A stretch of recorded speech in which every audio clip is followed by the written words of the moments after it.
어제와 똑같은 길인데 어느 날 문득 골목이 낯설게 느껴지는 순간이 있습니다. 매일같이 걷던 길, 익숙했던 풍경 속에 하나둘씩 생겨나는 텅 빈 자리를 마주할 때입니다. 화려한 간판이 내려간 자리에 남은 거친 콘크리트 벽면과 뜯겨나간 시트지의 흔적들. 우리는 그 공허한 공간을 보며 설명하기 힘든 서늘한 위화감을 느낍니다.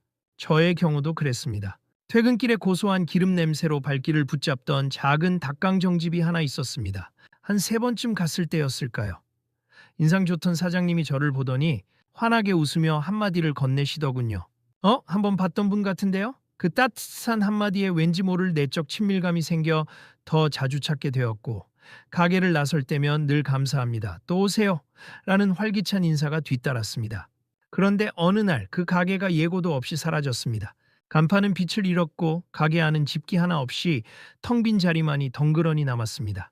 활기차던 인사 대신 정막만이 흐르는 그 공간을 보며 생각했습니다. 그 박던 사장님은 지금 어디서 어떤 마음으로 오늘을 견디고 계실까요? 안타깝게도 우리가 목격하는 이 서늘한 풍경은 결코 우연이 아닙니다. 대한민국 경제 역사상 유례없는 기록들이 그 잔혹한 진실을 증명하고 있습니다.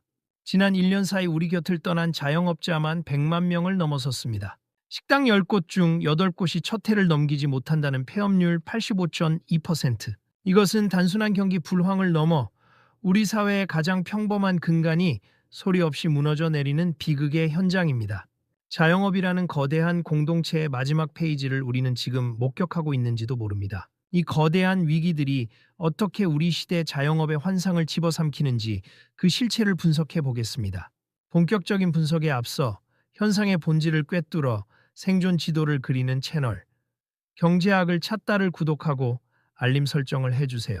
여러분의 가치를 지킬 진짜 경제학이 지금 시작됩니다. 바로 들어갑니다.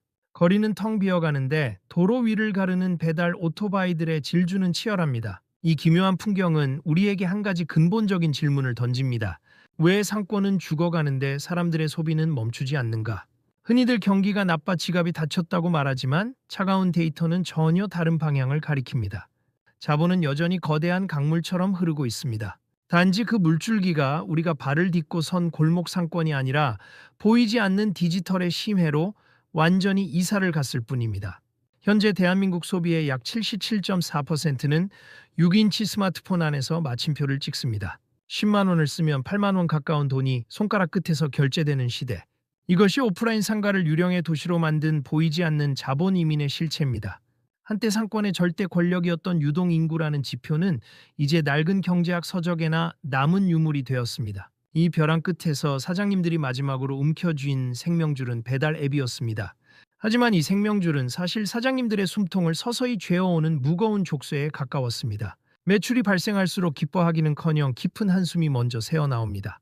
배달 수수료와 광고비라는 이름으로 매출의 약 24%가 순식간에 디지털 제국으로 송금되기 때문입니다. 재료비와 임대료, 인건비를 깎아내고 나면 사장님 손에 남는 것은 허탈한 숫자와 빚뿐입니다. 우리는 지금 자영업의 잔혹한 역설을 목격하고 있습니다. 과거 지주에게 땅을 빌려 피땀 흘린 수확의 절반을 바쳐야 했던 소작농의 삶이 21세기 도심 한복판에서 재현되고 있는 겁니다. 모든 노동의 고통은 현장의 사장님들이 온몸으로 받아내지만 그 결실의 태반은 보이지 않는 알고리즘이 가로채는 기형적인 구조. 밤낮 없이 매장을 지켜도 통장이 마르는 이유는 당신의 노력이 부족해서가 아닙니다. 이미 기울어진 운동장 위에서 디지털 권력의 성벽을 쌓아 올리는 소모품으로 쓰이고 있기 때문입니다. 하지만 플랫폼이라는 빨대는 그저 잔혹한 연극의 서막에 불과합니다. 진짜 지옥은 그 다음 단계, 우리를 지켜줄 거라 믿었던 금융이라는 거대한 괴물이 날카로운 이빨을 드러내며 입을 벌릴 때 시작됩니다. 플랫폼이라는 빨대는 사실 이 거대한 비극의 서막일 뿐입니다. 진짜 공포는 사장님들의 숨통을 보이지 않게 조여오는 금융의 덫입니다. 생존을 위해 선택한 대출은 시간이 흐를수록 삶을 집어삼키는 거대한 늪으로 변해버렸습니다. 이번 달만 버티면 괜찮아지겠지라는 희미한 희망 고문 속에 사장님들은 빚으로 빚을 갚는 위태로운 줄타기를 하며 오늘 하루를 간신히 지탱하고 있습니다. 숫자가 그 처참한 현실을 증명합니다. 자영업자 대출 연체율이 9년 만에 최고치인 1.88%를 찍었고 시중은행에서 밀려난 취약 차주들의 연체율은 무려 12.24%에 달합니다. 이것은 단순한 지표가 아니라 우리 주변의 사장님들이 이미 한계에 다다랐음을 알리는 처절한 비명입니다.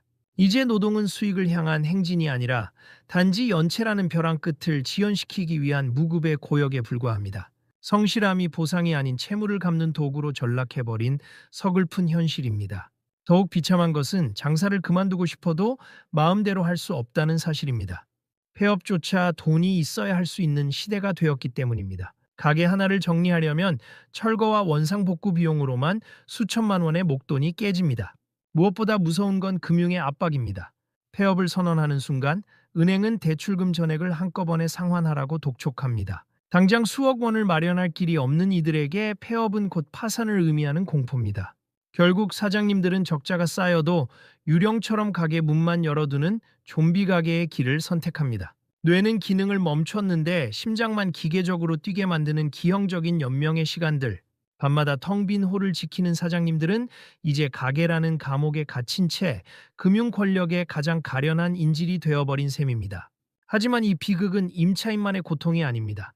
자본주의의 정점에 서 있다고 믿었던 건물주들조차 자산 가치라는 거대한 미로 속에 갇혀 서로의 생존을 갉아먹어야 하는 기묘한 공멸의 소용돌이가 이제 우리를 향해 차가운 침묵의 문을 열고 있습니다. 그 숨막히는 부동산 금융의 인질극 속으로 지금 들어가 보겠습니다. 자영업자가 말라 죽어가는 현장을 보며 우리는 묻습니다. 왜 건물주는 월세를 깎아주지 않는가? 그들이 탐욕스런 악마일까요? 이제 시선을 건물주에게 돌려보겠습니다. 사실 지금의 건물주들 역시 은행이라는 지주에게 고용된 소장농이나 다름없습니다. 조물주 위에 건물주라는 말은 이제 철지난 농담입니다. 상가 건물 대부분은 막대한 대출을 꼈습니다. 임차인이 이제 허덕이듯 건물주 역시 이자 폭탄을 온몸으로 받아내고 있는 것이 현실입니다. 여기서 비정한 논리인 수익환원법을 마주합니다. 건물의 가치는 입지나 외관이 아니라 그 안에서 발생하는 수익으로 결정됩니다. 월세를 단 100만 원만 낮춰도 건물의 자산 가치는 수억 원이 순식간에 증발합니다. 건물의 몸값이 떨어지면 어떤 일이 벌어질까요? 은행은 즉각 담보 가치 하락을 경고하며 대출금 일부를 즉시 상환하라는 마진콜을 보냅니다. 전 재산이 건물에 묶인 이들에게 월세를 포기하는 것보다 상가를 비워두는 것이 자산을 지키는 유일한 방어 기제가 되는 셈입니다. 결국 이것은 임대인과 임차인의 단순한 감정 싸움이 아닙니다. 부동산 금융 시스템이 설계한 자산 방어의 인질극입니다. 건물주는 파산하지 않기 위해 높은 임대료라는 성벽을 고수하고 임차인은 그 성벽 안에서 서서히 말라 죽어갑니다. 건물주는 건물이라는 감옥에 갇힌 죄수고 임차인은 그 안에서 강제 노동을 하는 구조인 거죠. 누구도 승자가 없는 공멸의 현장이 상권에 민낯입니다. 화려했던 거리에는 이제 유령 도시의 그림자가 짙게 깔리고 있습니다. 하지만 이것은 지나가는 소나기가 아닙니다. 생태계 자체가 바뀌는 거대한 멸종의 신호입니다. 과거의 영광을 뒤로하고 존재 이유를 증명해야 할 냉혹한 시험대가 소리 없이 우리 발밑을 파고들고 있습니다.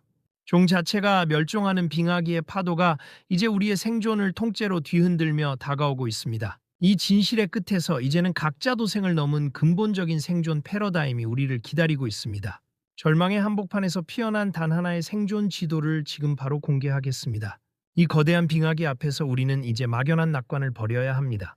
단순히 경기가 회복되면 다시 좋아지겠지라는 희망은 겨울 한복판에서 얇은 여름옷을 입고 해가 뜨길 기다리는 것과 같습니다. 이제 오프라인 상권은 위치가 곧 권력이던 시대를 지나 공간의 존재 이유를 스스로 증명해야만 하는 가혹한 시험대에 올랐습니다. 단언컨대 1층 대로변의 시대는 끝났습니다. 지금까지는 목 좋은 곳이 장사의 필살기였다면 이제 영리한 소비자들은 인스타그램이나 유튜브를 보고 골목 구석 3층에 숨겨진 간판 없는 가게를 스스로 찾아갑니다. 살아남은 1%의 전략은 명확합니다. 자영업은 이제 단순히 물건을 파는 공간업이 아니라 사람의 마음을 끄는 콘텐츠업입니다.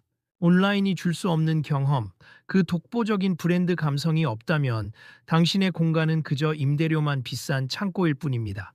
권리금 수억 원의 1층을 과감히 버리고 월세가 싼 비급지 상권으로 내려가 그 아낀 비용을 제품의 품질에 쏟아붓는 지하실의 반란이 시작된 이유입니다.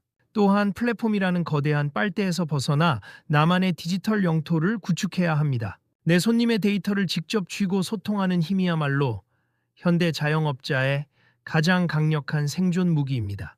은퇴 후 할 것 없으면 치킨집이나 하지라는 생각은 이제 가장 위험한 선택입니다. 독보적인 콘텐츠와 팬덤을 만들 자신감이 없다면 지금은 단 1원도 투자하지 말고 현금을 쥐고 관망하십시오. 빙하기가 끝날 때까지 살아남을 체력을 비축하는 것 또한 훌륭한 투자가 될 수 있습니다. 변화는 준비되지 않은 자에겐 재앙이지만 흐름을 읽는 자에겐 언제나 기회였습니다. 그 기회를 잡는 주인공이 바로 여러분이 되시길 진심으로 응원합니다. 오늘 분석이 변화하는 세상 속에서 여러분의 경제적 가치를 지키는 지도가 되었길 바랍니다. 내용이 유익하셨다면 경제학을 찾다 채널 구독과 좋아요, 알림 설정 부탁드립니다. 날카로운 통찰로 다시 돌아오겠습니다. 지금까지 경제학을 찾다였습니다. 감사합니다.